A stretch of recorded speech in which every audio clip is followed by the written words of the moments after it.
Everyday English Podcast. By English Talking Today. Hey everyone, welcome back to English Talking Today. I'm Jane. And I'm David.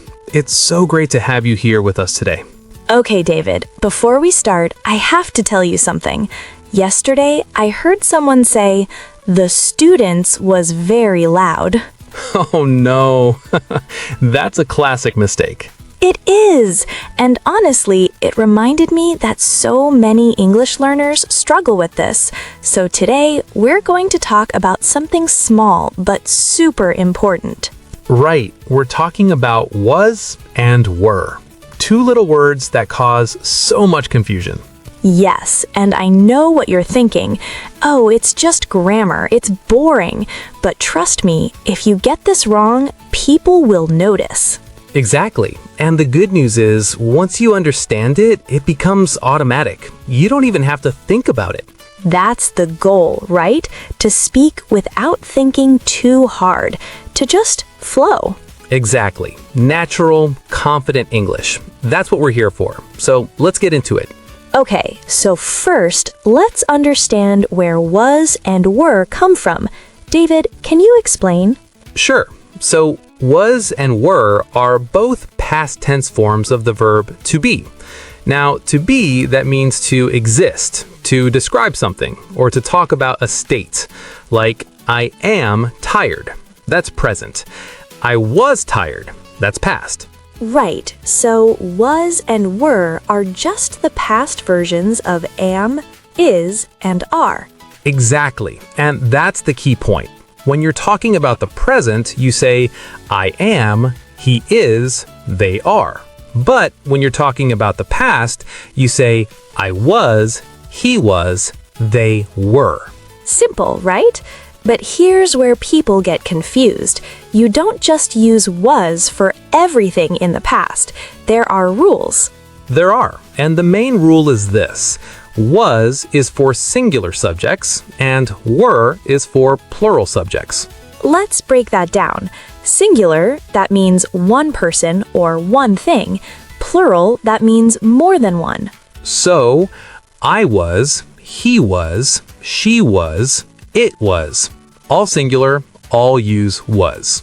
And we were, they were, you were. All plural, or more than one, all use were. Now, here's one tricky part.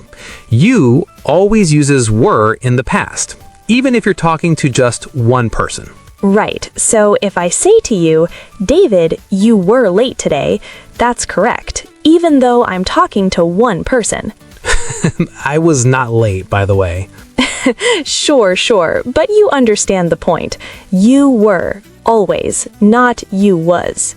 You was is a very common mistake. You hear it sometimes in casual speech, but in standard English, it's you were. Okay, let's do some examples together. I'll say a sentence, and David, you tell me if it's right or wrong. Okay, I'm ready. The dog was hungry. Correct. The dog is singular, one dog, so was is right. Great. The children was noisy. Wrong. The children is plural, more than one child. So it should be the children were noisy. Perfect. Now let me try one more. Yesterday, I was at the market. Correct. I is always singular, so was is right. Good. And what about my friends were at the market too? Also correct. My friends is plural, so were is perfect. See? Once you know the rule, it's not so hard. Singular gets was, plural gets were. And just keep practicing. At first, you have to think about it, but soon it becomes natural. Okay, so now let's talk about questions, because using was and were in questions is a little different. Right. In English, when you ask a question with was or were, you switch the order. So instead of saying she was at the party, you ask, was she at the party? Exactly. The verb comes first. Was she, were they, was it? The verb jumps to the front. Let me give some more examples. Was the food good? Were the people friendly? Was your trip comfortable? All of those sound very natural, and this is something you use every single day in conversation. Totally. Like, imagine you're talking to a friend after a holiday. You'd ask, was it fun? Or were there a lot of people? Yes, those are real questions, real conversations, not just textbook exercises. Okay, let's talk about negative sentences now. How do we say something did not happen in the past using was and were? Simple. You add not after was or were. So, I was not ready, or they were not happy. But in real conversation, we use contractions. That means we shorten the words. Right. Was not becomes wasn't, and were not becomes weren't. So instead of I was not ready, you say I wasn't ready. It sounds more natural, more casual. And instead of they were not happy, you say they weren't happy. Much smoother. This is so important for fluency. If you want to sound like a native speaker, use contractions in everyday speech.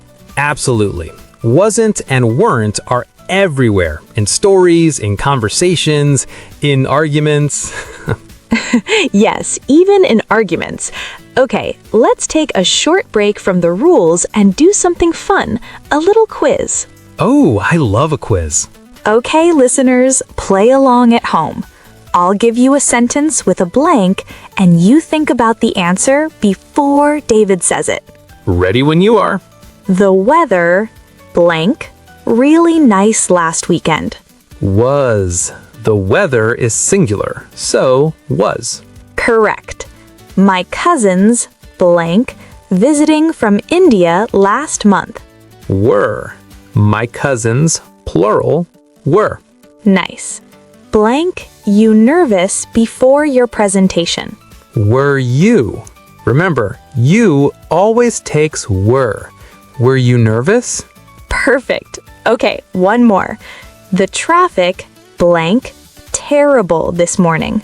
Was. The traffic is one thing, so was. Great job, everyone, and great job, David. Thank you. I've been studying. Okay, so now let's move into something a little more advanced, something that confuses even intermediate learners. Uh-oh, what is it? It's the phrase, if I were you. Ah, yes. This one is interesting. So normally, I uses was, right? I was tired, I was late. But in this phrase, we say, if I were you, not if I was you. Right. And the reason is that it's imaginary. You're not actually becoming another person. It's a hypothetical situation, something that is not real. Exactly. So when something is imaginary or not real, we use were, even with I or he or she. So you might say, if I were you, I would study every day. That means I'm giving advice. I'm imagining that I am in your situation. Or, if she were here, she would know what to do. That means she's not here, but we're imagining it. In casual, everyday speech, especially in American English, people sometimes say, if I was you. You'll hear it. But the more traditional, correct form is, if I were you. Right, and at the A1 to B1 level, it's good to learn the correct form first. Then later, you'll understand when people break the rule in casual speech. That's a good point. Learn the rules first, then learn when people bend them. Exactly. Okay, so now let's talk about using was and were in real storytelling, because this is where it really comes alive. Yes, storytelling is so important for language learning. When you tell a story, you use past tense constantly. Right, so imagine you're telling a friend about a trip you took. Let's say you went to Japan. You might say, last summer I was in Japan. The food was amazing, the streets were clean, the people were so polite. That's beautiful. And notice you're switching naturally between was and were depending on the subject. Exactly. I was, singular, the food was, singular, the streets were, plural, the people were, plural. And that's how real conversation works. You don't stop and think, is this singular or plural? You just feel it. And that feeling comes from practice, from listening a lot and speaking a lot. Okay, let me try a short story. Tell me if it sounds natural. Go ahead. Last weekend, I was at a family dinner. My parents were in a very good mood. The food was delicious. My mother made her special curry. The kids were running around, very loud, but everyone was happy. That was perfect. Did you all notice how naturally was and were flowed through that story? And it tells you so much. You can picture the scene. That's the power of past tense storytelling. It brings memories to life. Okay, now let's talk about short answers, because this is something many learners don't practice enough. Yes, short answers are a huge part of natural English. Instead of repeating the whole sentence, you give a short, clean answer. So if someone asks, was the movie good? You don't say, yes, the movie was good. You just say, yes, it was. Exactly. Short, smooth, natural. And if someone asks, were your friends at the party? You say, yes, they were. Or, no, they weren't. Let's practice this together. I'll ask the question and David will give the short answer. Ready. Was the coffee hot? Yes, it was. Were the kids tired after school? Yes, they were. Was the exam difficult? No, it wasn't. Were you happy with the results? No, I wasn't. Oh no, better luck next time. But did you see how smooth and natural those short answers sound? Yes, and they make conversation flow so much faster. You don't sound like you're reading from a textbook. Right. Real conversation has a rhythm, and short answers are part of that rhythm. Okay, let's talk about one more common mistake, and this is a big one. What is it? People say, there was many people at the party. Oh yes, that one is so common. And it's wrong. Many people is plural. So you need to say, there were many people at the party. Right. There was is for singular. There was a car outside. One car. There was a problem. One problem. But there were is for plural. There were many cars. There were a lot of people. There were some issues. This is a really important one. Even advanced learners make this mistake sometimes. Yes. So just remember, always check if the noun after there was or there were is singular or plural.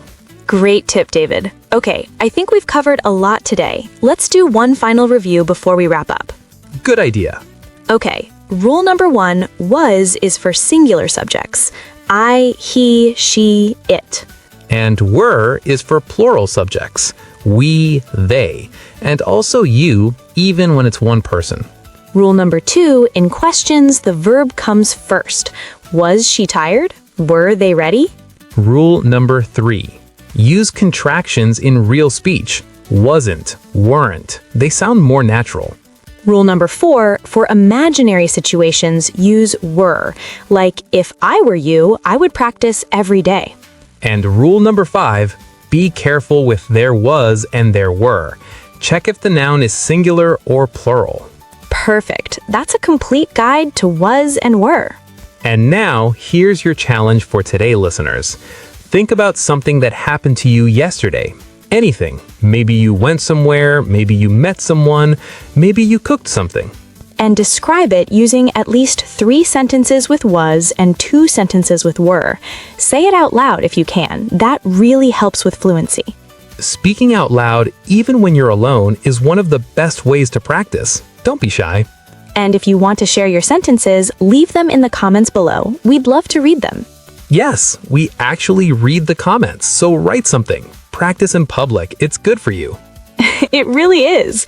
Okay, so to wrap up today's episode, was and were are 2 of the most common words in English. Getting them right makes your English sound much more natural and confident. The rule is simple. Singular gets was, plural gets were, and the more you practice, the more automatic it becomes. Remember, fluency doesn't come from memorizing rules. It comes from using the language every day in real situations with real sentences.